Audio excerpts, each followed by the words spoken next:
I'm Beth Burnside. I am a member of Ashby Village. I'm also a member of the Arts and Culture Committee that organized this get-together today. And I'm also a member of the UC Berkeley Retirement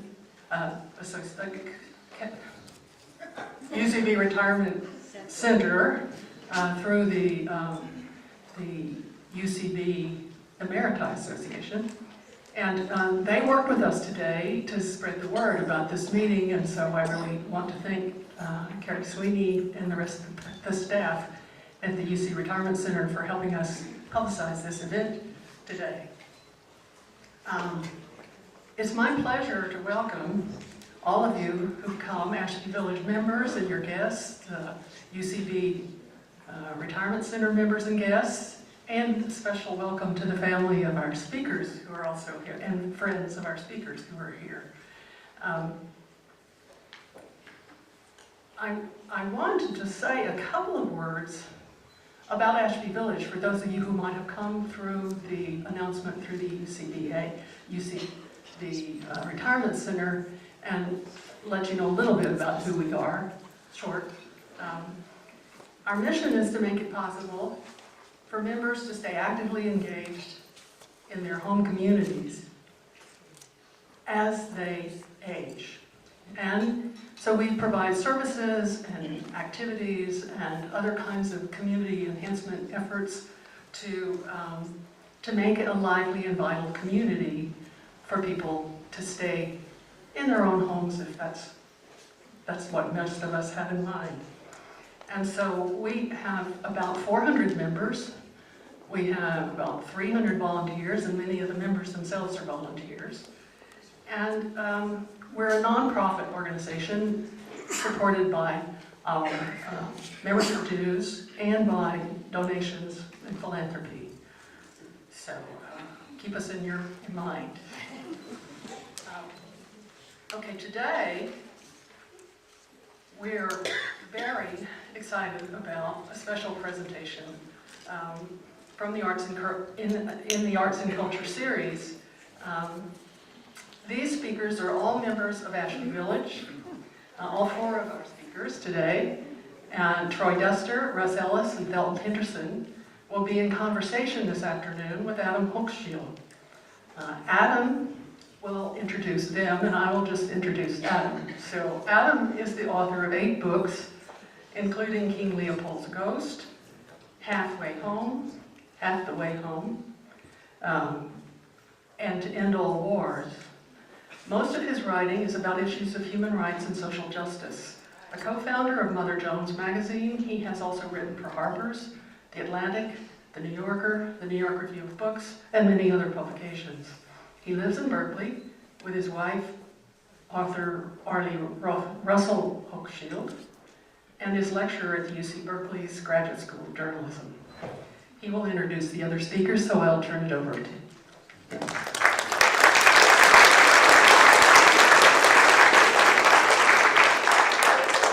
Thank you, Beth.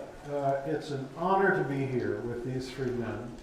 And before we go any further, all 4 of us up here just wanted to shout out a special salute to the hundreds of thousands of people around the country who marched yesterday.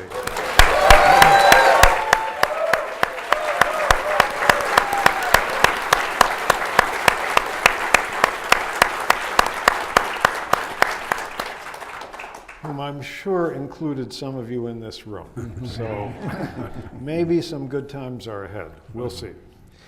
Now,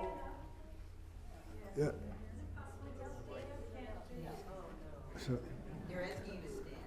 asking me to stand? Can you not? They want to see you. They want to see you. All right, but I'm going to have to leave them sitting down because they're mostly going to be ones who are talking. Do they have to stand up each time? No. I think we should stay sitting down. They want you to stand up. But that's not fair. Me standing up. Stand up. Stand up. I'm gonna stay down, I'm afraid. But they're the ones who are mainly going to be talking. Your mic is off. Don't listen. That's what Don't happens listen to- to hecklers, man. Never listen to them. Sorry, it fell off when I stood up. Anyway, each of these three guys has some extraordinary distinguished achievements, and each of them would provide us alone a fascinating afternoon to hear from them. But we're here to talk about the three of them together because there is something magical about the combination. 6 or 8 times in recent years, my wife Arlie and I have had the pleasure of having dinner with these three guys. And the next day, one of us always says the same thing to the other, which is, why is it that last night we laughed more than we did the whole rest of the year put together? So that's our job this afternoon, yours and mine, to figure out what makes the whole so much greater than the sum of its parts. Now, I think we can think of all kinds of famous threesomes in history. The Three Musketeers, the Three Stooges, the Kingston Trio. But for me, I think the example that most fits here is the three great opera singers, the three tenors. Because each of them was individually renowned, successful, but combined, they were able to fill entire baseball stadiums. So these three have already filled this church. There was a long waiting list to get in. Next stop, Oakland Coliseum. All right, okay. So what I'm going to do is 3 things. I'm going to first briefly introduce each of the three, the short version, the abbreviated Who's Who entry. Then I'm going to talk to each of them briefly, no more than 5 minutes or so, about his life before he met the other two.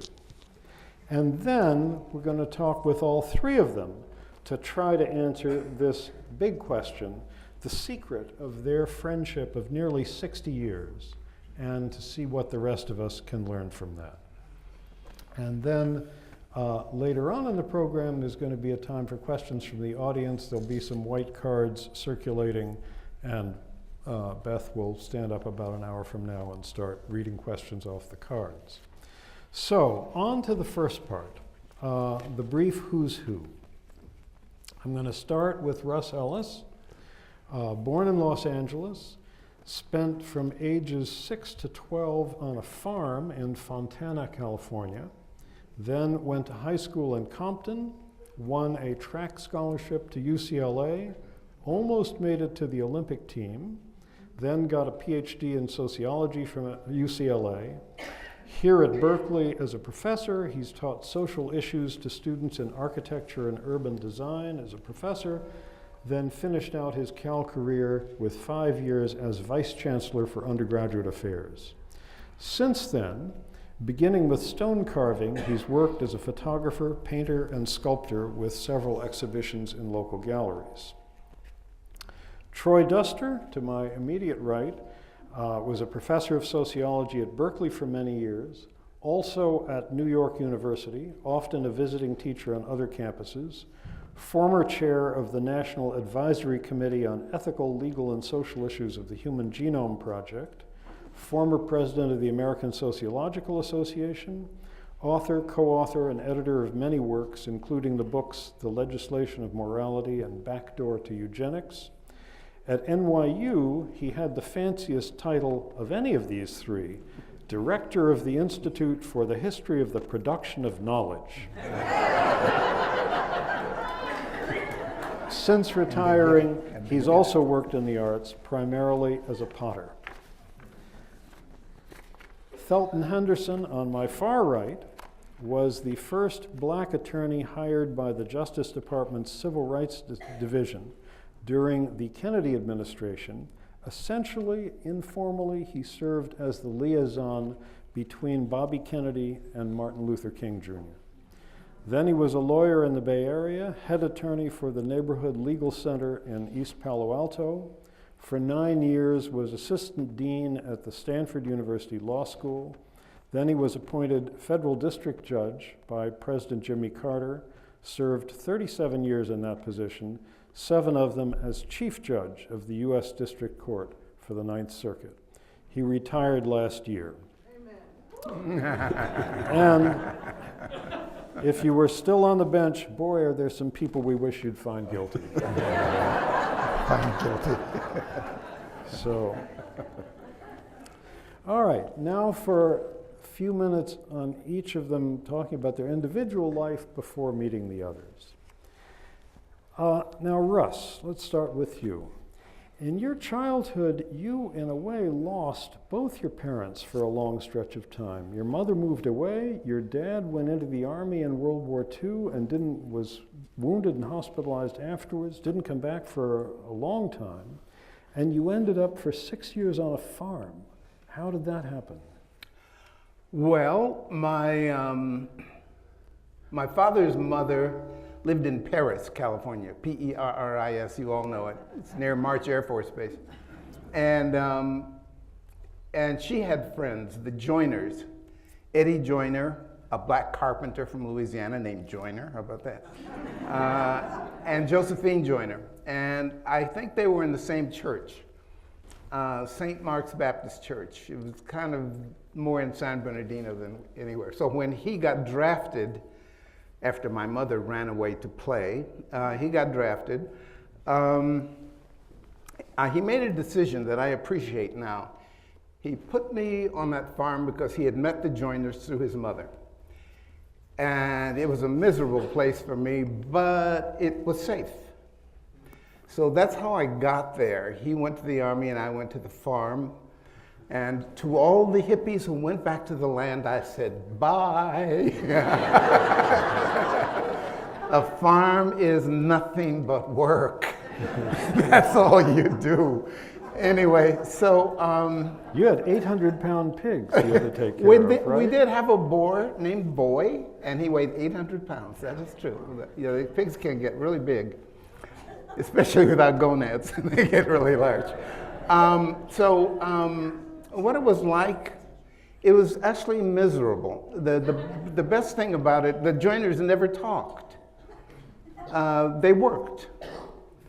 And they hit a lot. It's the country way. A lot of you out there are old enough to know this. We weren't all born in cities, I know that. A hit, you mean corporal punishment? No, any excuse. I was late, whatever, you know. But I thought hitting was normal, actually.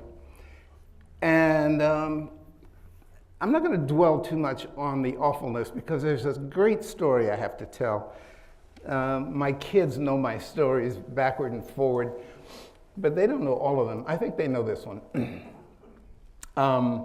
One day, and I won't take up much of your time, Uncle Eddie, who was a carpenter, he fixed the pump for this local black enclave. Fontana was Klan territory, I'm sure you all know this. But he fixed the pump. I remember when we got indoor plumbing, he dug the cesspool. He built our new barn by himself. And if I would drop the hammer trying to help him out, he said, "Boy, what's the matter with you? You ignorant." That word is ignorant. You ignorant. Why are you dropping the hammer? Anyway, one night he went out into the barn during the rain. And I loved watching him work. And I went out with him and I got in the dog's bed. My dog Rex, who became Fetchel Tucci, my dog Rex and I got in his bed and I sang to my dog and picked fleas off my dog. And Eddie's working away. And then at the end of his work, he hands me a perfect little wooden wheelbarrow. And about 30 years later, I was in therapy. Had some tough times. and I had this dream. It was a flying dream. It was magnificent. Above the clouds and back down, cleaving the waters of the ocean, holding onto the handles of the wheelbarrow. So that wheelbarrow somehow did lead you out of that. Oh yeah, well my dad came back. He came back. Rescued me. How old were you when he came back? With a new stepmother, right? New stepmother. I was 11 and a half. I think. And I competed with her because I was wondering what room she was going to sleep in. But she graduated from Hunter College in 1941. She was not soft and fuzzy, but she was very good for my intellect and my growth. And then you went to high school in Compton. Compton? And that was pretty much an all-black school at that point? No. I was born in California, and I never went, unlike my buddies, I never went to a segregated school. There was residential segregation everywhere, but Compton, the town was segregated. There were no black people in Compton when I went to high school there. But no, it was integrated. But when you got to UCLA, there were very few black students on campus, right? Right. Yeah. Mm-hmm. And didn't you face a paradox there that you were an athletic hero on campus, but nobody would rent you a place to live off campus? Oh, everything. Westwood, Brentwood, Bel Air, most of Santa Monica wouldn't rent to blacks, right? Yeah. But the thing was, UCLA always had black athletes. Those of you of a certain age will remember Woody Strode, Jackie Robinson, Kenny Washington. So UCLA always made provision. So when I first went there, I lived in Robeson Hall, co-op. And then ultimately, the Jewish fraternities that didn't have athletes to crow about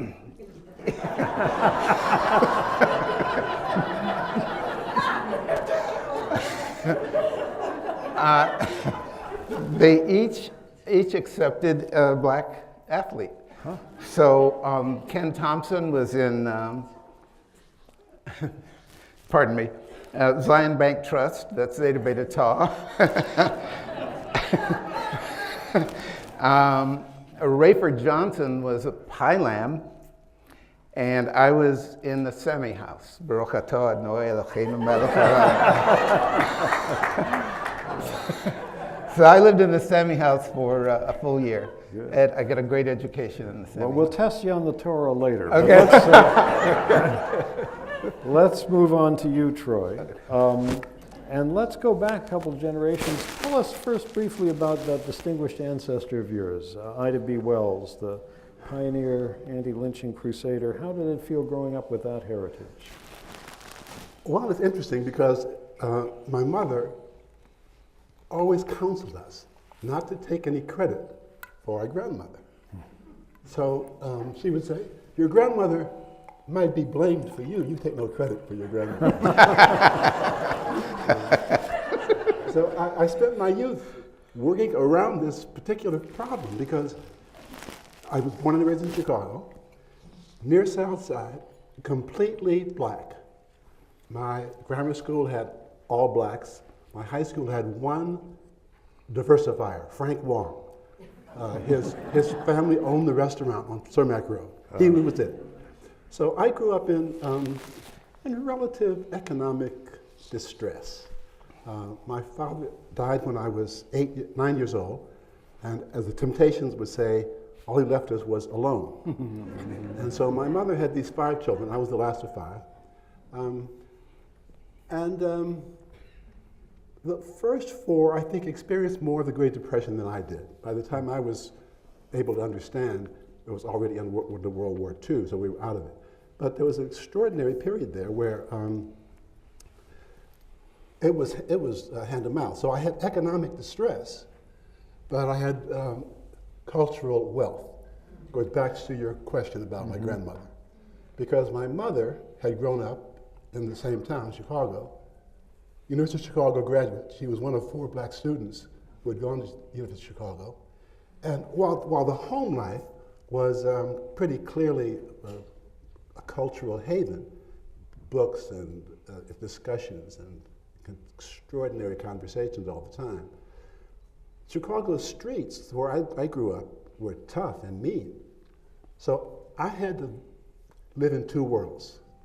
I was bilingual in some ways. They call it code switching.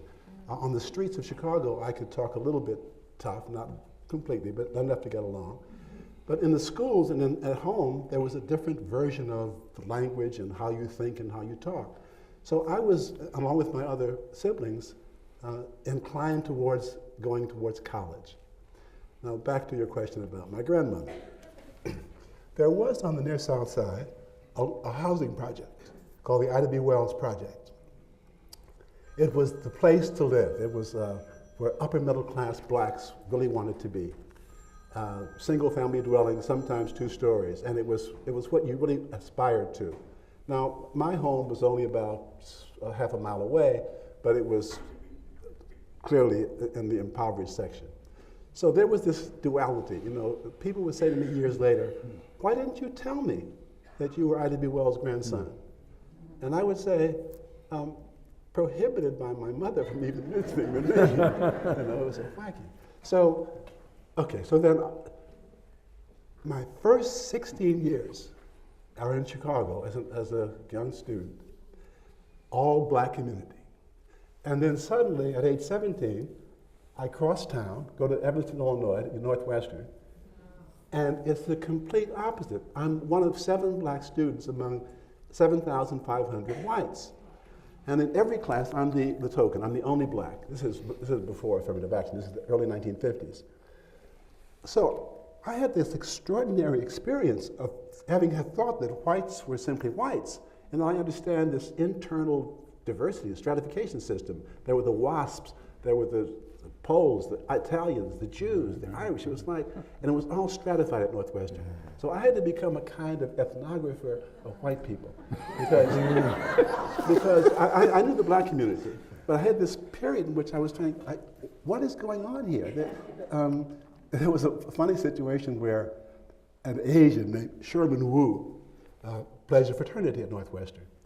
And it was a progressive fraternity, obviously. But the National threatened to expel them if they actually pledged him. So it became a huge issue. It was the front page of the newspapers. And Pete Seeger, who was a songwriter, some of you will remember Pete Seeger, he came to town and he wrote The Ballad of Sherman Wu. And you can actually get it on YouTube now. The Ballad of Sherman Wu. It was all about this one Asian who was, quote, pledged by this all-black fraternity. And so anyway, my story here has to do with me being a kind of social analyst of this strange group of people that I thought were pretty much all the same. Your first experience in ethnography. Yeah, and then, you know, going back to the question of when I first woke up to racial discrimination, it was not at Northwestern in my first year. First 4 years, I was an oddity. What happened was I went to graduate school to UCLA, and that's when I first experienced raw racial discrimination. First of all, going across the country, trying to get a room in a motel, that was not possible. I slept in my car all the way across the country. I got to UCLA and tried to get an apartment in, was it Bel Air, or wherever it was, all around Westwood, nothing. Complete and total closeout in terms of discrimination. So here I was, first 16 years an all-black community, next 4 years an all-white community, but I had not experienced discrimination because there was no reason to have the experience, except obviously the public accommodations. Okay, so that's the quick version of what I was experiencing on matters of race before I meet my 2 friends. Okay. Hey, real quick, Rafer Johnson and Pylam, they loved him and they pledged him, and the national body kicked them out of the organization. The same year that Rafer went to the Olympics, I didn't, but Rafer went and won the decathlon, and they took Pylam back in. Wow. So, Thelton, you were born in Louisiana, and I noticed there is a Henderson, Louisiana. Was that named after you in anticipation of your career? No. No, it wasn't. It was probably named after a prominent slaveholder in Louisiana. But your family came to California as part of the Great Migration in the That's 1930s. right, when I was 3 years old. And then you grew up in South Central LA? Right. What kind of family background? It was a matriarchal family. My grandmother had 9 kids. And 2 of them, my uncles Lemuel and John, when Lemuel was 19 and my uncle John was 21, they came out to California from Shreveport. And I've always found this rather strange. They wrote back and said, "It's really great out here. It's much better than Louisiana. Come on out." And based on that information, my grandmother got the rest of the kids. And sort of like the Jodes in Grapes of Wrath, we all came out in a truck with all our belongings and a car trailing behind. And so I grew up in South Central LA. And that was entirely black at that point. That right? was entirely black. And you started playing semi-pro baseball, right, while you were a high school student. Right, no? right. And then you came here to Berkeley on a football scholarship. That's correct, yeah. What was that? What year did you arrive in Berkeley? And 51. what did that feel like? It What was Berkeley like then? It felt weird in the same way that Russ and Troy were describing coming from an all-black environment to an all-white environment. As a football player, it was great. It was a great time to go to Cal, because Cal had just gone to the Rose Bowl 3 years in a row under Pappy Waldorf, and we started my freshman year ranked #1 in the country. So it was really great time to go to Cal football-wise. But coming out of South Central LA and coming here was quite a shocker. You know, I went to Jefferson High, which is a really tough inner city school, a lot of tough language, you know, and hey, what you doing here? You go upside your head, you want to fight, that kind of language. And all of a sudden I'm walking around hearing guys say, "Jinky golly, fellers, that's really neat."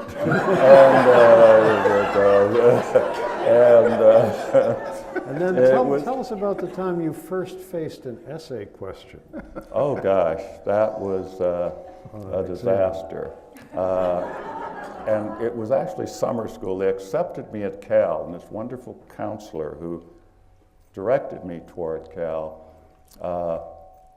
they admitted me on the basis of taking 2 summer school classes.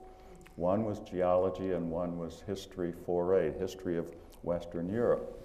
And I had to get a C and a B on the 2 courses to start in September. I did fine in geology, and I had the history question, and the question was, give the significance of Napoleon's blockade of England. And I wrote it, I got my paper back, and I had a D-. And with a note, "Mr. Henderson, come see me." And this wonderful professor really saved my career, and because I came in and he said, "You know, son, I should have given you an F because you didn't answer the question, but I know you studied because we're using my textbook, and you sort of quoted everything in there about Napoleon and about the English blockade, but you didn't answer the question." And he asked a little further, and I told him I was up there to play football, and he said, then the department will probably pay for a tutor. And I said, "I don't know." And I went and asked, and they did. And he assigned his teaching fellow to tutor me. And the first thing he did was show me 4A papers from that. And at that point, the scales started falling from my eyes. I said, "Oh, that's what you want." And it was the first time I realized I had never had an essay question. Everything I'd had in my education up till that point was true, false, and multiple choice. So I didn't even know how to write an essay question. I sort of answered the question about the English blockade by saying Napoleon was short, he was married to every fact I could think of, I was throwing them at him. So that was my start in college. Then, when you started playing football, you got injured. And who was it who walked beside you as you were carried off the field on a stretcher? Earl Warren. Earl Warren was a big fan, and I got hurt. They came out on the field, and my knee was mangled. They gave me a shot, sort of, to kill the pain and put me on a stretcher. And as I was being carried off the field, there was Earl Warren walking right with us all the way out of the stadium. It was really special. And he was governor at that Yeah, time. he was governor then. And if the two of you could have special. leapt forward 30 years in time when you Right. talked about what each of you were doing. Yeah. Amazing. Then you worked for the Justice Department in the South. You were with Medgar Evers the night before he was assassinated. Tell us about that experience. These were tough years to be working in the South. These were tough years. And this was, of course, when I was with the Civil Rights Division, and my job essentially was to be where the Civil Rights Movement was and be a liaison with King. And that was a sort of a troublesome situation to be in, because when I first began this job, the black civil rights community didn't quite know what to do with me. They didn't know if they could trust me, and I think what did it for me, we were in Birmingham at the A.G. Gaston Motel, which was the only place blacks could stay, and we were standing out on the parking lot talking to King and Andy Young and James Bevels and some of his aides. I still remember that day, eating ice cream cones on a hot summer day, and I just said, you know, you guys shouldn't tell me anything that you don't want Bobby Kennedy to know, because that's part of my job. And right away they relaxed and realized I wasn't trying to be a spy or anything, but I was doing my job. So that made it, we were very comfortable then, and then they would use me to give information to Bobby Kennedy. They'd tell me something that they wanted him to know, and I spent a lot of time with Medgar Evers, who was just one of my all-time heroes, very, very brave man, and two people I've known who got killed, Medgar and Dr. King. I will always remember that they both knew they were not going to live long lives, and they would talk about it, and it just, I admire them so much, and I always felt like a coward, you know, because I would whip out my federal ID and, hey, you know, I'm not them, you know, and they didn't mind dying, and it was just such an inspiring thing that I think has guided me in later years in terms of standing for something and being brave. Can I intervene here for a second? Felton has a story about when you really attempted to be, quote, brave. Remember that one? I do. I think it's worth telling. And they got your hand? Yeah, okay. Yeah, Dr. King used to tell me, yeah, you know, Felton, the best thing you could do for the civil rights movement, and he used this term, he says, go out there and get arrested and get beat up all alongside your head. And that was his, and so I sort of said, okay, I'm gonna get arrested. I'm not gonna pull out my ID the next time I get arrested. And not long after that, I was driving through some small town, and I got arrested for driving while black in that town. And they took me to the police, a little rural, very rural area, a little police station, sort of in the woods. And next door was a little grocery store, and they took me into the station, and he said, let me see your driver's license, boy. And I pulled out my wallet and showed it to him in the little card. And before I could even respond, he had a billy club and pop, hit me on the hand with it. Take it out of that holder, boy. And blood started spurting out, and I put a handkerchief around and showed it to him. He wrote me up for, I still have the ticket that he gave me, reckless, R-E-K-L-E-S-S, carless was what he, carless, C-A-R, that was what my ticket was for. Then they decided, I didn't pull out my ID, to take me into town to put me in jail. And it's the scariest drive I've ever had, because there was a guy sitting at the front of the grocery store. He told him to get in my car with me, and then he and a deputy got in the car and followed me, and this guy was showing me where to go into town, and we were going through a forest-like area, and after about 5 minutes I started getting really scared, because it was before Cerner and the others got killed, but I knew they did these kind of things. And I said, where are we going? And I really had started experimenting driving. There were a lot of turns, and I would turn and speed up to see how far I could get ahead of the car, and thinking I'm just going to run for it.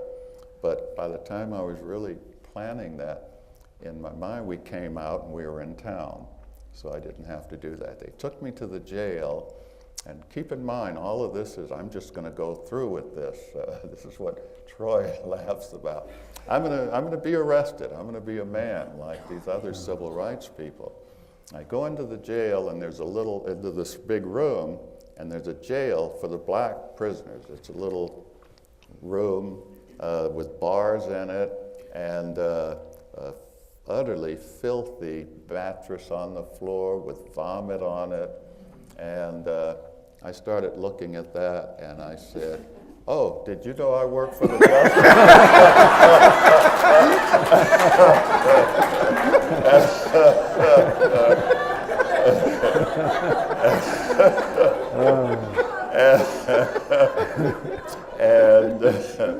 And so the deputy took my ID, and he went across the street where the sheriff was.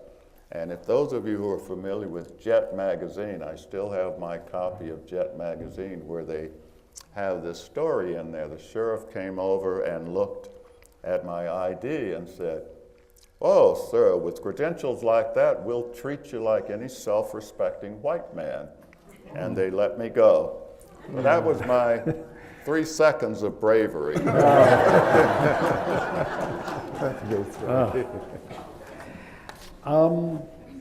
Now I want to move to how the three of you first got to know each other. Now, Russ and Felton, wasn't it you two first? Yeah, we were first. No. You were undergraduate at UCLA? Yeah, and I met him first. Oh, you did? Yeah. Now you guys should have gotten the story straight. After all these years, you still can't agree. Well, I think the confusion may be that these were two athletes, and they knew of each other. Yeah. Oh, that's true. That's true, yeah. And so you met in that sense. Right. But at a personal level, I was in the graduate program at UCLA, and Russ was at your final year. Yeah. Right. And people kept saying, you have to get to know this person. It's the only other black person I've seen. So we met. We would not become friends, but we would. No, it was worse than that. This guy, I only found out recently why he was so glum. It had to do that he couldn't find a place to live. But I saw him. First off, I was pretty empty. I was a pretty empty person. I was all, hey, how you doing, and so forth. I was a star athlete, so I owned the campus and acted that way. And he saw it right away. And he wasn't interested, really. But they insisted that we meet, that you're going to love him. He's black, you know. And we didn't love each other, but we got along. We got along. Yeah. We got along. Okay. So this was at UCLA. UCLA. Yeah. Right. But then you both ended up at Berkeley. Well, that's a long leap. Yeah, big leap. I didn't go on to graduate my PhD at Northwestern. I went back to Northwestern. Russ remained at UCLA for his PhD, right? Mm-hmm. The connection comes when I get my first appointment at UC Riverside, And then Russ and his wife Judith come to UC Riverside, she on the faculty, and he as a faculty husband. No, I had a scholarship to finish my, wasn't Russell Sage. I had some money to finish my dissertation, right. But I was a faculty husband. That's Right, true. okay, well, It's okay to be a faculty husband. I know, I've I been know. one myself, yeah. Aaron Sickerell, who's here, was the chair of the department. He hired us. Okay, so here's the connection. Felton comes up from Berkeley for a visit. And that's when you introduced me to Felton. Yeah. Right. At Riverside. Yeah. So Right. Okay, so I graduate and I get a job at System Development Corporation, and it was known then as the practical arm of RAND. And what we did was jive experiments. Remember the DO line, the distant early warning line, where there were geodesic domes with radar in them, tracking geese, presumably Russian fighters coming in. Well, and all those lines went down to Paramus, New Jersey, to a gigantic computer. And we were tracking the Russians, and there were 3 men each in these geodesic domes, and they were drinking themselves to death and not tracking Russians. Anyway, we were at the end of the line at SDC. We were doing experiments to help them solve the problem in the Human Factors Laboratory. Right. Yes, oh, great. Studying man-machine relationships. Man-machine relations. Anyway, so that's where we met. And the opposite of Troy, I haven't said this to you, but it was a love affair. It was. We had a little lover's language that we invented. he keeps taking it. And then we wrote letters in that language and so forth. And then you left me. We had a fight. It was a lover's spat, and he left and went to law school. And it was a drag, yes. But that's how we met. That's how and we then met. we went to dinner in common Right, in Riverside. in Riverside. And I think that the early glue was the guitar. That's right. Because you all three played the guitar. Well, we played at the guitar. But Felton, this was you the- took lessons from Rolf Kahn, right? I took lessons from Who Ralph. was Joan Baez's guitar teacher. Yeah, exactly. So how come He you were was a not great- out there performing? He was a great Yeah. guitar teacher. Yeah. I wasn't a great student. That was the problem there. But no, I played a workable guitar, plank, plank, plank, and play the chords and all of that. But it was the 60s, and everybody thought of themselves as a guitarist and folk singer. And we were no exception. The three of us played together and I think that was one of the early bonds was a continual meeting to try to sing together and to play the guitar. Yeah, Yeah, it was a folk music revival. Yeah, and we had a name. We called ourselves the Dozens Cousins, and we would explain play the folk origins songs of and that practice. He and- doesn't know what that means. I want you to say what that means. Oh, I know what it means, Well, but I want the to explain it Dozens, for everyone. the Dozens is a game that the black community plays, playing with each other, and you talk about each other's mother. That's called playing the Dozens. Trying to be more insulting. More than the than next. funnier about the mother, and so our name we gave ourselves was the Dozens Cousins. And I saw you perform as the Dozens Cousins at, I think it was your retirement party, Troy, where the three of you got up and you were doing a Supremes number, and you had the music okay, but then when it became for the kick steps and turning one direction, I remember, Felton, you turned a different direction. And that was the end of our career. Yeah. So you didn't go on to Broadway. Although, I'll come back to the Broadway question. I think you should actually tell the story about how you almost had a career on Broadway. Well, there was a musical that got started. I had wanted to be in musical theater, and I have cursed my children and my grandchildren, who are all here, by just laying it on them. And so they have all kind of grabbed music, and my big granddaughter is in musical theater. It makes me really happy. But I didn't do that. When I met my first wife, she was here from England on a Fulbright, and I found her very interesting, and I wanted to go into graduate school. But right in that period, there was the civil rights protest, and so a couple of guys in LA did a musical called Fly Blackbird. It started out as a one-act musical and became a two-act and did pretty well in LA. And I was the lead male in it, and enjoyed myself and thought of myself as headed off into the direction of musical theater. But then graduate school and Judith and a different direction. And the show went to New York and won an Obie, an off-Broadway. It might have been. Yeah, right, could have been. But I'm happy with the direction my life took, actually, you know. Now, after you got to know each other, you found that there was an experience that, as you became more prominent in your fields, that you all began to have in common, where somebody would come into the room and look at you and say, "Where is Professor Duster?" So, tell us about that? And Well, one of the common experiences that I think all three of us had, that we were at that time relatively young looking, and in a world in which black professors were unusual and unlikely, we had a common experience. A student would walk in, knock on the door, come into my office and say, is Professor Duster here? And I would tell this story to Thelton and to Russ, and they would say, "You too?" And so we'd had these experiences in common. And so we began to play a kind of game. Who could be the cleverest in responding to a student who said this? Well, Thelton won, hands down. Twice. Because once he was at the time assistant dean of a law school at Stanford, and the student knocked on the door, came in to see the assistant. You have to get by an assistant at Stanford to get to the dean's office. And the student said, I want to see Dean Henderson. And she said, "Well, have a seat. I'll make an appointment for you. You can come back on Friday."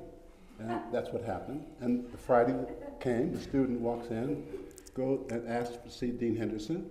Has to go through the front door to a second door to get to the dean. He does that, goes there, and he says, "Is Dean Henderson here?" And Felton is sitting behind the desk. And he looks up and he says, "Have a seat.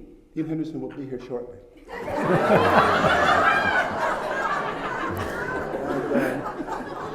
And he continues working. Felton works on. And then he says, "Dean Henderson is here now."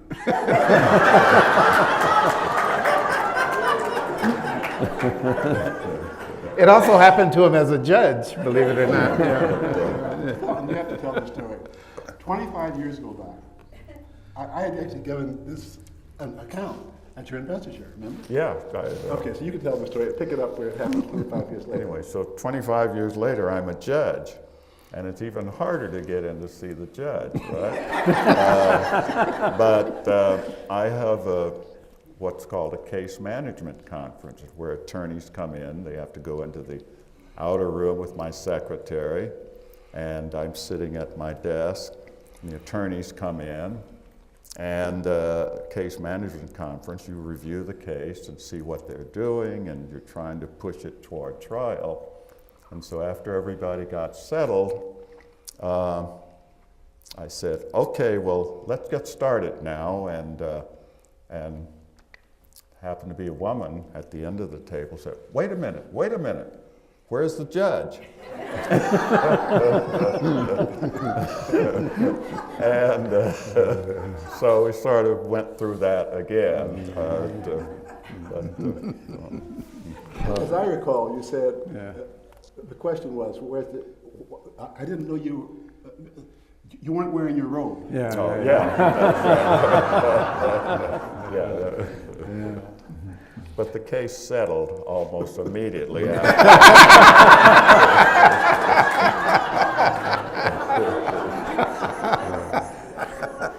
Now, there have been many times, I know, when the three of you have helped one of the others, two have helped one of the others through a career crisis, a major career decision or something. You want to give a few examples of that? Well, one, that wasn't hard, but was surprising. It's when Felton was up for the position as federal judge, I had no idea what a political thing that was. People were stabbing each other backstage. It was just amazing. But we got involved in it, and I think we even got Harry Edwards to convince the People's Republic of China to comment on his behalf. I mean, it was all out war. Yeah. And then he wasn't, in some minds, black enough. He wasn't a member of the right black circles. He's plenty black, I mean, but he just hadn't built up that side of his bona fides. And how did we get around that? Well, you guys gave me the best advice I could have gotten, and which led me in the right direction. There was one position open for the court, and Senator Cranston's committee submitted 5 names to him. Oh, that's right. I was one of 5. Cranston, being the savvy politician, he didn't want the 5 of us going, and me. So before we could do anything, he appointed one from that list. And that's when I started finding out that there were rumors that I wasn't black enough. So I didn't get that position, but I was still on the short list. And so I said, okay, I better go out and get my black credential, because I hadn't done anything. I was really dumb. Yeah. I didn't know how to lobby for the job. I was just waiting for someone to appoint me. It's true. But I learned it, and I said, okay, I'm going to go out.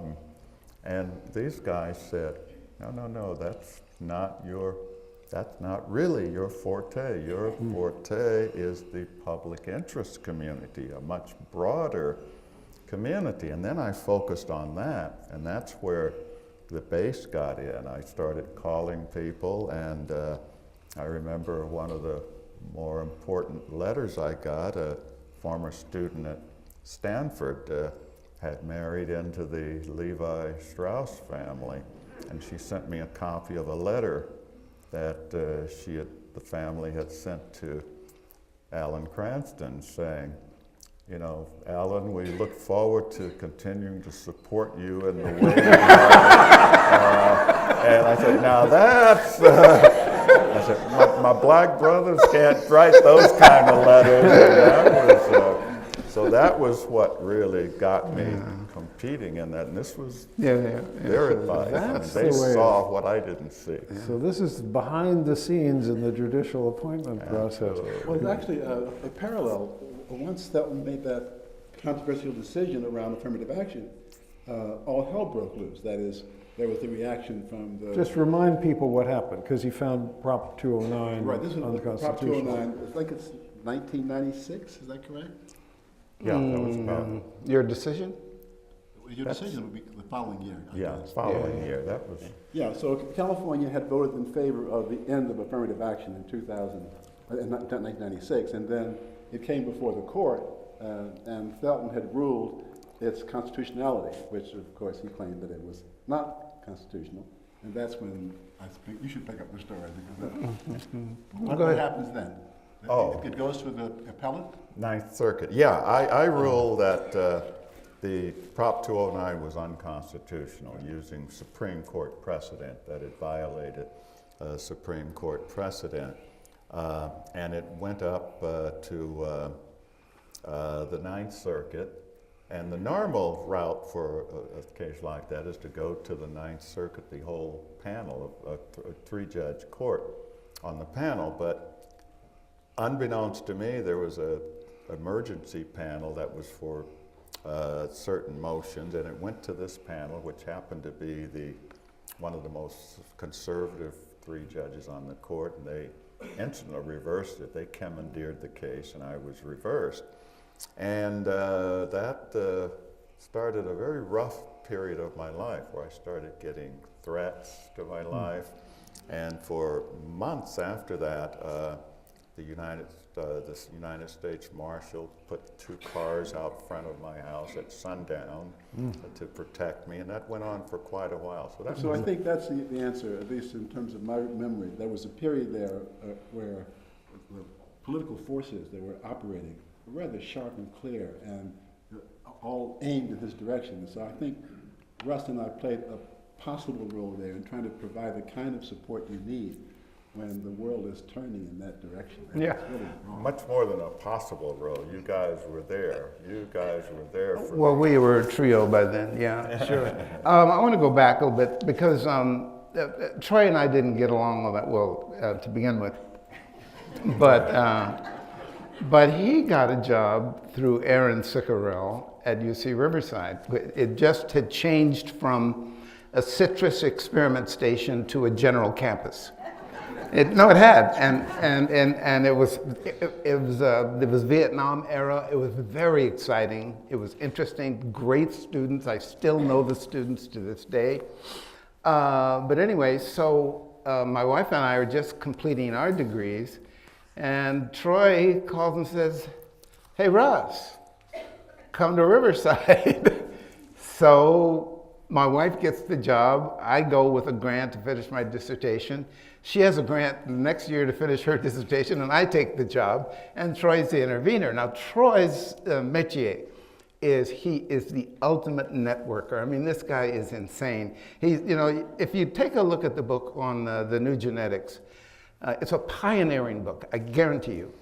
Take a look at it. It's really early, social issues in the new genetics. But he's now got students everywhere connected to the research that got that started. He's that way with everybody he knows. If you need anything, Troy will hook you up. So we went there. He was getting racist messages, letters from the Klan. You had garbage dumped on your lawn? Garbage dumped on his lawn. What gave rise to that? I would speak out and say something doesn't seem right here.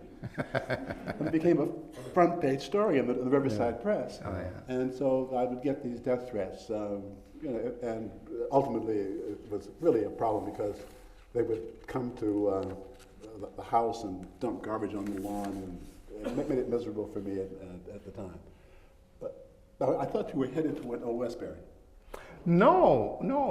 I was actually headed toward Berkeley because you did the same thing for me. I went to Old Westbury and I get a note from Troy saying there's an opening in architecture at Berkeley. He knows I'm kind of noodling around that area. I come back, I do the interview, and I get a job at Berkeley. So he's dragged me around behind him wherever he's gone. In spite of him.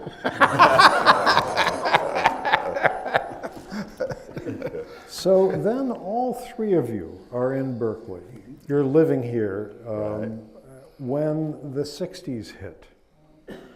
And I get here in 1970. They were here. 1970, okay. But we were still having a lot of 60s Yes, stuff. indeed. Yeah, it was yeah. still the 60s. The Weathermen, the Panthers, all kinds of strains, the SLA, everything else. Did any of that impact the three of you? Well, I'll just say very quickly, my wife and I are sitting in Riverside, and there on television is Troy Duster, the patrician. That's how I say it, patrician, just a gentle, thoughtful formulation guy, leading Eldridge Cleaver down the aisle because he's just about to teach his course 139X. And we could not, in our minds, put Troy together with Eldridge Cleaver. But then the rest is history. He got very close to all that stuff.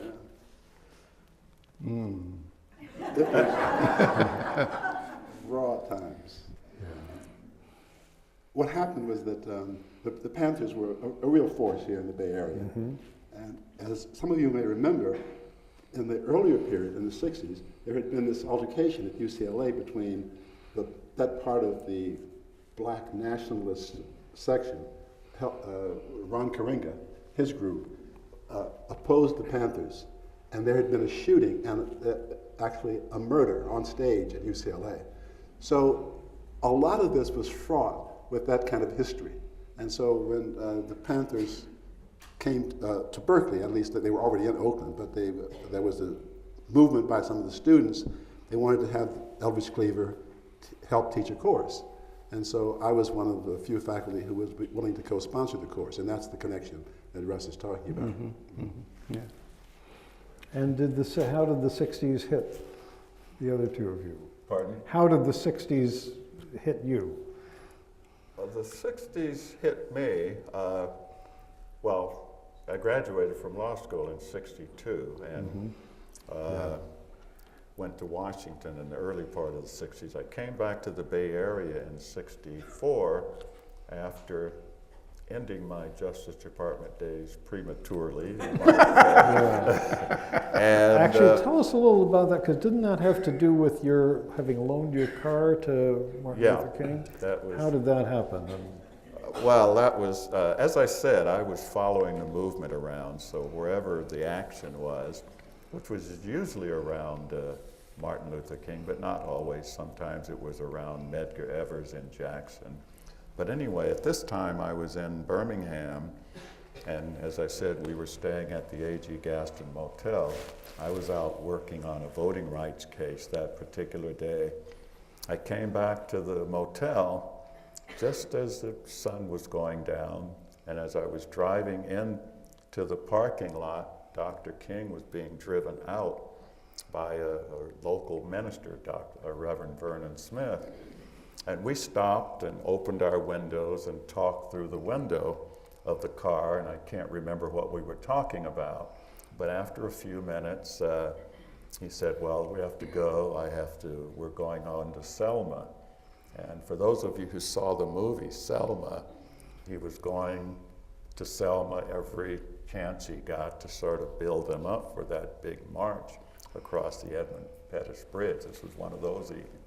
And he said, Reverend Smith has some trouble with his tire on his car. We're a little worried about it. Are you going to be using your car tonight? And I thought, no, I'm not. I'm finished for the day. I was going to park it, go in and eat, and go to bed. So I loaned him my car. It happened to be a government car. I mean, I rented it. I had a rental car, and I had a rental car, Hertz Rent-A-Car. So I loaned it to them. We were very naive then. I didn't know I was being followed by Wallace's people. And of course, we now know King was, including, and his phone was also tapped. So watching this exchange were some police down the street. They saw the car go in. They saw Dr. King come out in the car and drive to Selma. And the next morning, the Birmingham News or Times or whatever it was gave me the highest title or ranking that I've had, and that includes Chief Judge of a federal court and all. The paper reported that I had driven Dr. King from Birmingham to Selma, and they described me as a high-ranking government official and intimate friend of President John F. Kennedy. So I was, that felt good for a while until the news started narrowing, and of course I had to leave the department because of this little thing. Let me move on to something else that's really a pretty major thing here. Now, it's often said, I think with reason, that there are many ways in which women are better at communication, intimacy, and friendship than men. But you three are a counterexample because you've got a three-way friendship that you've maintained for nearly 60 years. What lessons do you have for the rest of us about how you manage to do this? Let me start.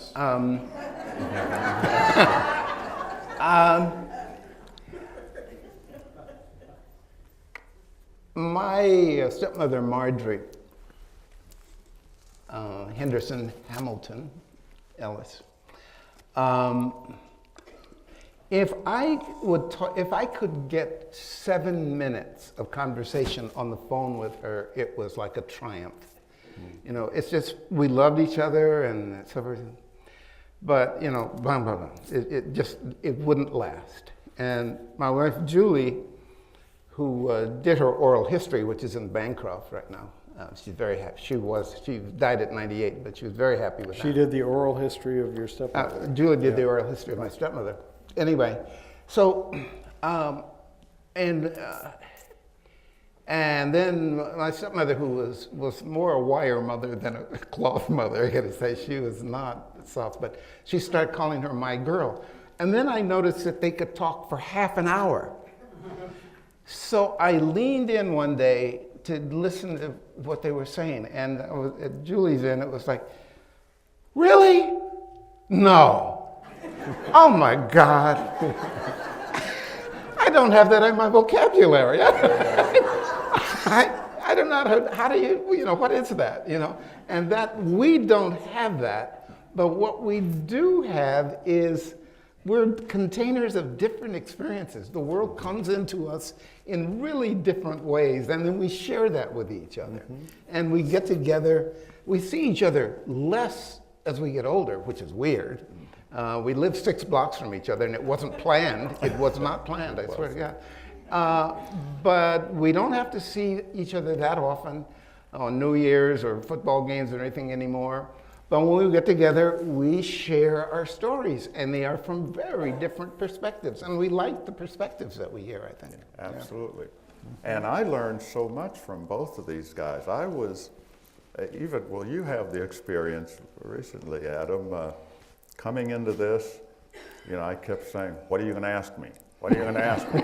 You know, I wanted to be prepared, and you're saying, no, let's just be spontaneous. You know your life story. But that's the way I was, and Russ was just the opposite. You know, Russ was loose and interesting. I was getting great grades in school. Russ was an athlete and wasn't getting it. He was so much smarter than I was, you know, and I was learning from him. He knew how to use his education. And he had a sort of a hang loose. I was a square in school. I couldn't dance, I couldn't do anything. And Russ was all those things I wish I was. And one story about his hang loose quality that I really liked, I went to visit him at UCLA when he was living in the Gulch, I think it was. He always did things differently. He had a little car called an Izetta that you open from the front, you know. I think the car opened from the front, 2 little seats, and you get in, you drive around. And I visited him, he wanted to take me around town, and Judith said, Russ, don't take the car. You know, remember the mechanic said we had to fix it before. It's okay, it'll be okay. And we go driving around Westwood, and just as Judith predicted, the car broke down. And Russ didn't miss a beat. Sort of parked it up in front of a nice home here and said, oh gosh, yeah, there's a restaurant I've always wanted to go to right around the corner. So we go to the restaurant, you call either Sid or Henry, one of your friends, to come join us. We have a great time at the restaurant. Sid takes us home, and his car is still there. And I just love that about Russ. He just was, you know. Now, let me take a different stab, but I think we're going to come to some converging consensus here about what's going on. I had a long-term friendship with Lillian Rubin, who many of you will know, wrote many books on different topics, but one of them was about how men and women differ in friendship. And Lillian and I used to have this conversation, often an argument, because she would take the position that women have a much richer, textured, nuanced framework in which friendship can happen because they talk to each other. They talk and they talk to each other. And she would actually stratify it so that women were much better at it. And I would say to her, well, it depends upon how you think about this. And I would give her some alternative examples of how maybe sometimes listening carefully and maybe saying very little, but having a kind of textured, subtle response was as good as the continuous, and here comes Deborah Tannen. Tannen has written several books on this topic, and I have great respect for her. She's an anthropologist. Many of you would know who she is. She wrote a book called You Just Don't Understand, and other books about the gender differences. And I think we're not going to be a model for any women's groups. We won't. Because we probably find a way to rescue a big space for the other to give voice to what he wants to talk about. So we tend not to be querulous about what's really going on in your life. But what comes out usually, if we meet routinely, as we have over the years, it comes out and we find a way to give each other that kind of space. So I'm not going to argue with my friend of many years, Lillian Rubin, about which is better. I just think it's an important thing to know that there are different ways of being friends. Mm-hmm. You know, I am absolutely, I'm genetically an ethnographer. I was born to be an ethnographer. I mean, and I watch and I look, and I've been on the margins of a lot of worlds, so I can look on both sides of lots of fences and so forth. There's one big fence between men and women. I am absolutely convinced that women see the person they're talking to more deeply than men do. I've just seen it over and over again. They're just looking past the face and into the person. I'm confident of this. And I don't know how to connect it to this, but getting ready for this, I was thinking about these two guys. I've met both of their mothers. And their mothers, Felton's mother was a cleaning lady for other people. But her life was devoted to making sure he was okay, getting him into the school that would really educate him, getting him on a bus that got him out of town to the right school. She was entirely about making sure that he was okay. His mother, you had what, 5 siblings? 4 siblings. 4 siblings, and he's the baby. And I met her. She was, I know where your patrician thing comes from. She's elegant. Look in the New York Times last week, the Sunday New York Times, the Ida B. Wells thing, what is it called, The Forgotten? Overlooked. The Overlooked. And these are obits that the New York Times didn't do on women. Yeah. And Ida B. Wells is one of them. And look at Ida B. Wells' stance. Just look at the photograph. That's him. Anyway,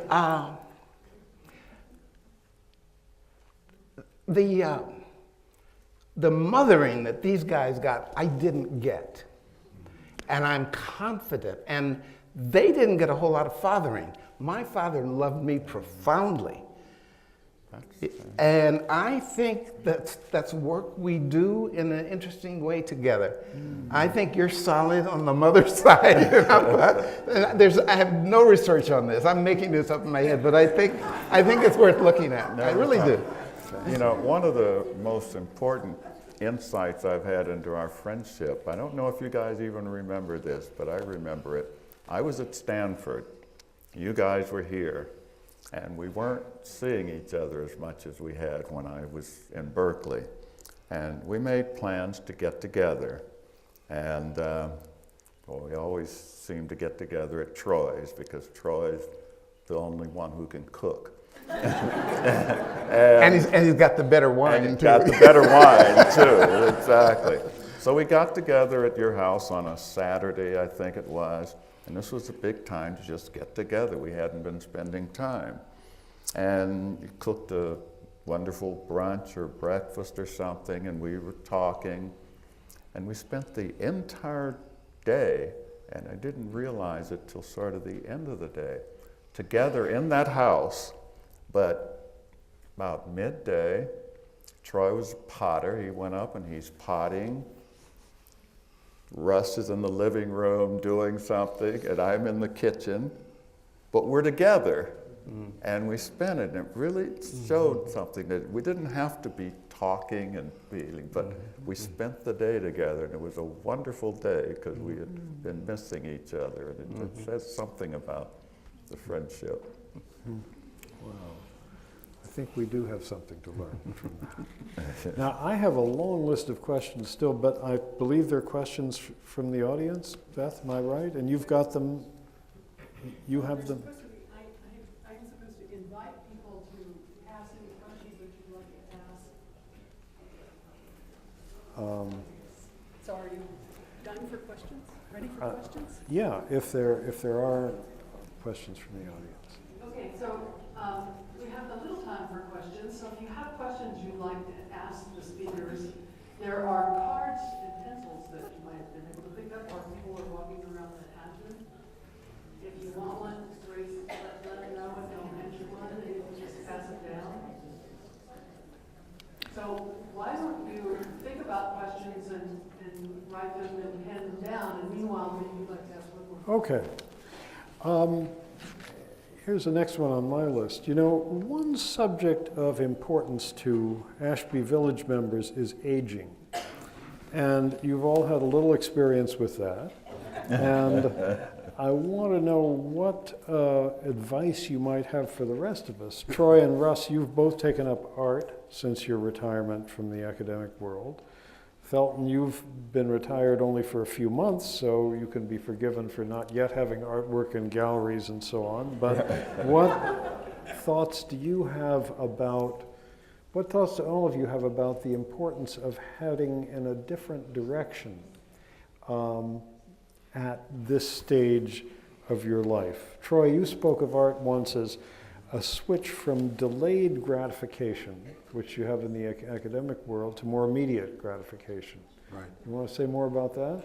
Well, what Adam is describing is the difference between writing a text, article, even a book, and then waiting many years for some assessment of it. So you don't get feedback very much in the academic world until sometimes much time has gone by.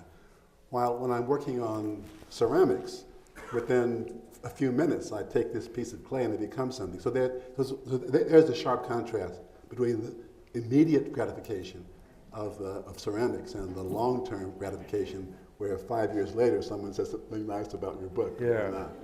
But on the question of aging, and I think the issue is more engagement than it is the subject matter.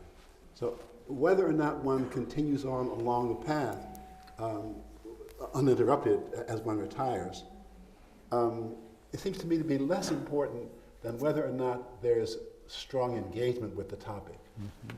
But I'll let Russ and Felton add to that one. I don't see, in other words, the shift from the academy to ceramics as being what's vital for me. Mm-hmm. It's the degree of engagement.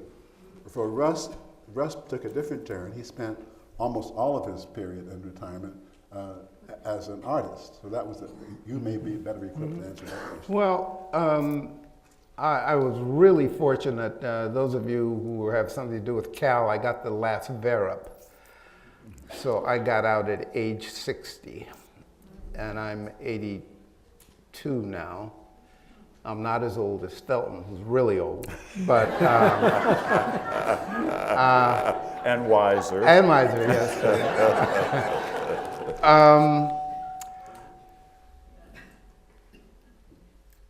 I think I really did let go of my prior life. I didn't hold on to it. I let go, and then floated free for quite a while. I have the fact that I have children who are nearby, and I know they care for me and look out for me, and I've got these great grandchildren who are just wonderful. And knowing that you have relatives and friends and cousins and things out there matters, and knowing that they're out there, it's like little fibers that keep you attached to the planet in some way. And I recently had a medical run-in. It was fairly substantial. Diverticulitis, and it wound up big surgery, and I was gone, and I'm in pretty good shape. I didn't expect to have this. But my kids and my wife and my friends were there, and I was lost for a while in the hospital. You know, things disappeared. And it was good to have those connections. I'm into the garden, and when I came back to the house, I discovered that home is healing. It's amazing. I'm kind of a barefoot empiricist. I don't trade in that kind of stuff that much, but man, home is magic, you know. It really makes you feel better. And the art is there, it comes and goes, but it makes me happy. And I think, you know, I do the things I can to fight the demon in the East. you know. But that keeps you going too in some ways. You know? Yeah, well, as you said, I'm a rookie at this. I just retired last August. But I actually didn't have any plans other than that I worried that most people think of me as a workaholic. I've worked pretty hard right up until last August. But I knew deep down inside, I worried that I had the ability to be an Olympic caliber couch potato. And I was worried about that when I retired, I'd be prone on the couch and clicking the stations on the TV. And my long-range plan goes back to our music days. I've carried a fantasy. You know, I played intermediate grade guitar, but I'd always wanted to really take further lessons from someone like Rolf Kahn, who was really good, teach me how to go up the neck and play some lead guitar and do all of these things. And my abiding fantasy all these years was that at this point of my life, or a little earlier, I would be at a blues concert sitting in the front row, and it's supposed to start at 8 o'clock, and it's 8:20, and the crowd's starting to mumble, and the guy's up there working on the amps, and I'm in the front row, and I say, hey, why are we late? And he says, the guitar player's late. And I say, well, and I sit in.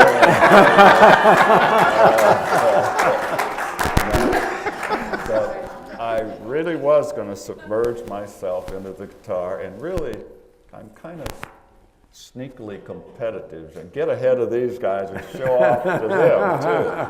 But the old fingers now don't work, and so I haven't been able, I can't play the guitar anymore. But I've lucked out, and I certainly agree with Troy. It's what you do. And I just by chance, the dean at the law school here called me right about the time I was getting ready to retire and said, would you be interested in coming over to the law school and being, I like to call it, a distinguished muck-a-muck. I think it's something else. And I said, yeah, that sounds good. And so that's what I'm doing now, and it's wonderful. I'm still retired, but I go over to the law school a couple of days a week and sometimes more, doing very interesting things with very bright people, and it's very stimulating, and it's just the perfect mixture for me, because I don't have an artistic bone in my body to do what they're doing. But you know, you could still do that last-minute concert rescue thing if the singer didn't show up. That's good. Right. So, I have some questions. The first one will be short, not necessarily. How old are you? Me? You go in this direction. You start. Start with the oldest. guy. I'm 84. 84? 82. Liar, you are 83 years old. Oh! I forget. But I want to be 2 years younger than him, actually. 81. Yeah. The next one is, there are a couple of questions that really are about the same thing, which is, how do you transmit some of the experiences that you've had to the next generation in ways that will enrich their abilities to deal with things?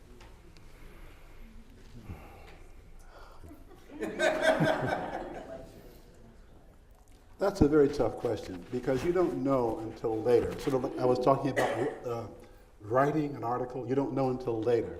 And so part of what I find most rewarding about my situation is that years will go by and someone will say, you actually did something that had an impact upon me.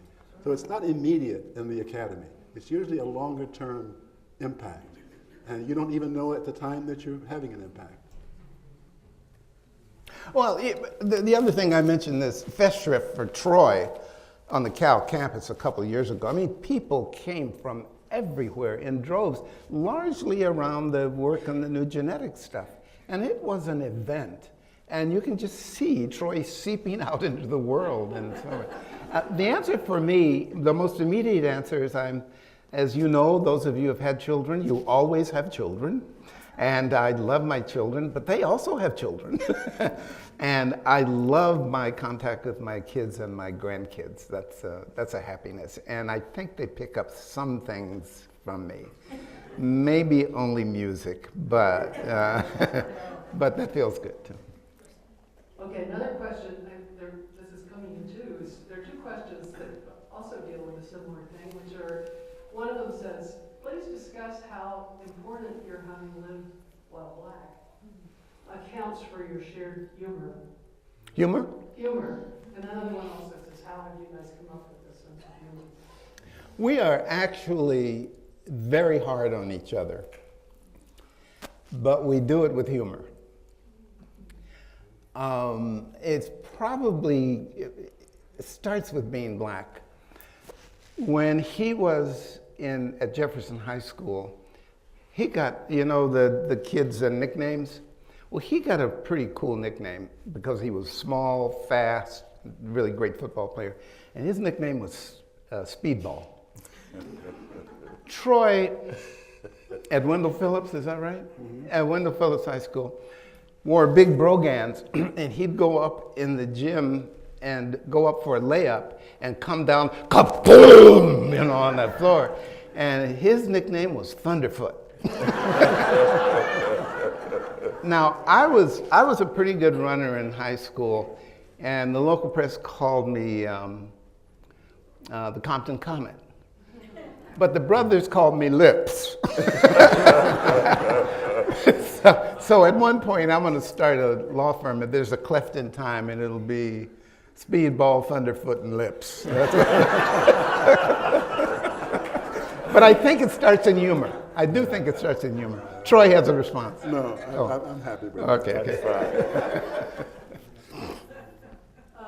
Another one that says, you've all spoken eloquently about some war in which men and women might differ, and also about race. In light of yesterday's marches, do you have any reflections on this new generation's differences from ours? Whoa. Well, Yeah. one of the things I've become aware of with the new generation, and I don't know how we would have operated on it, it's a different goal that they want when they grow up. I grew up, Russ grew up, and Troy grew up. My mother said, you know, you're going to be somebody someday. You're going to make something of yourself. And for me, that meant being a doctor or a lawyer. That's really what she meant. You're going to be better than these other kids that you grow up with, and you're, you know, I remember vividly going to bed when it was barely dark outside, and I'm in bed, and the other kids are still out playing, tickle-ock and for whatever. And my mother had a goal of my being something. And it also meant, I think, you might differ, but for me was fitting in, integrating into this and becoming a part of upper middle class or something and fitting in. I think young people now are rejecting that notion of fitting in and becoming a part of the melting pot. And so it's harder to communicate. I try to talk to young people. One of the reasons I went to Berkeley was to talk to the young students that want to be public interest lawyers and try to guide them in those directions. It's a little different than it was when we were coming up, though, because they want to do different things with it, and it's not as much meld in and fit in as much as change the whole thing. And so I'm trying to learn that, and I agree with them, but I'm not sure that I have the technique down as to how to relate to them as like I would want to. Troy and I are both students of social movements, and it's one of those wicked problems in sociology. People predict them and they don't really know when they're happening. This feels like the real thing. And the marketers have got to be terrified because this is the population they want to kind of, you know, want to brand these kids and drag them along. They're the ones who are going to have the money. But you know, I'm amazed. I'm just amazed. How many Parkland high schools are there? Those kids are unbelievable. I mean,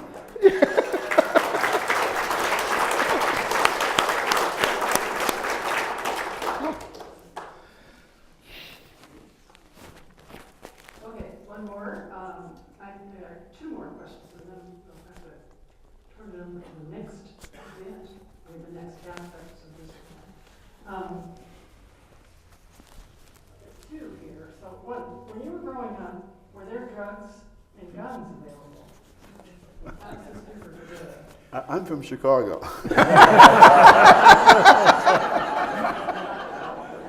What I was describing in my soliloquy about growing up there was these two worlds. And the world of the streets, it was mean, and there were gangs, and you had to find a way of navigating in and around or with those gangs. And yes, there were drugs. It didn't take the current form where you had, you know, well, it was mainly marijuana and maybe a little bit of cocaine. But no, the world of Chicago back in that period, in the 40s and the 50s, was raw in terms of how you are able to navigate, just to get between. I remember having to escort my sister to the corner store. How's that? Mm-hmm. To escort my sister to the corner store. That's how rough things were. And I was known in the neighborhood by some members of gangs and was recruited, obviously not successfully. But that produced a kind of navigational skill that is between those two worlds. And I think I'm probably fortunate having been forced to that experience, because it helped me later on to navigate that other world that I came to.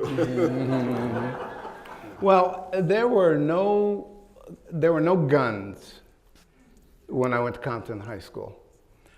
There were drugs, and everybody knew who the drug purveyors were. And I won't talk about our drug experiences. But I, as a jock, and I bet this happened to you, I had to go win races. They wouldn't even let me join in the troubles. I didn't have to go out and fight. I was exempted from it because they were proud of me as an athlete, so I was exempted from all the troubles. The only thing I got in trouble because in French class I would pronounce too well, and I'd have to pay a price after, you know. Okay, so this will probably be the last question, and then we'll turn it over to Russ for another surprise event in the thing. I'll say that in a second. The last question is, how do you keep your life meaningful and purposeful?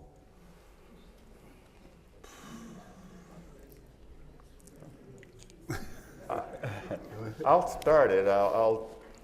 As I said, I've been a judge for 37 years, and I'll tell myself what I tell my law clerks when they come in, and I only hire clerks that are interested in saving the world or some higher goal other than becoming a partner and making a lot of money. And I tell them, I want you to stand for something. Stand for something other than money.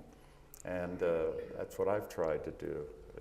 Stand for something. Have some core belief of a higher order that you pursue, and it will keep you up there where you want to be. That's been my... I think it's largely genetic.